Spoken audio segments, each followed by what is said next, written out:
zápasov dosť, ale určite keď najbližšia konečná prestávka, tak bude priestor na to, aby sme sa pomenovali tento tém.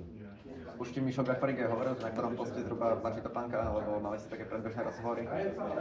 Bavili sme sa zasadzovať nielen o tom, kde tlačí Topánka, ale aj celkovo dianie v tom klube, dianie v tom dostave, ale hovorím, tie rozhovory boli som také formálne, ale celkovo nejaký konkrétnejší, tak určite.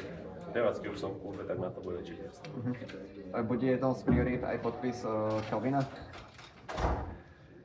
To sú také dosť konkrétne otázky, ale samozrejme, že čo sa týka toho diania, ktoré sa dialo doteraz, tak tí ľudia alebo ten klub má nejaké svoje predstavy a teraz ja som sa k tomu klubu pripojil a nejakým spôsobom s ním bol oboznámený a samozrejme, že ich prerokujeme. Čo sa týka konkrétne jeho, tak vieme, že jeden z kľúčových hráčov, o ktorého je záujem, ale samozrejme je záujem aj klub, aby u nás zostal. Čiže mám informácie také, že s Kelvinom sa rokuje a aké boli výsledky tých rokovaní, na keď si budeme sa počkať.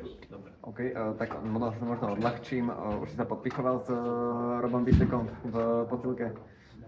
Tak nielen s ním, ale aj s Ivanom včera, keď boli na ceste skočiť, tak mi nahrávali nejaké správy, ale samozrejme v konkurenčnom klube a dá sa povedať, že my sme sa podpichovali už tú dobu, odkedy sa poznáme a ja sa teším aj na to, že dá sa povedať už teraz, keď budú tie zápasy a derby zápasy, tak už tam bude rivalita aj na tejto funkcionárskej báze a ja sa na to veľmi teším.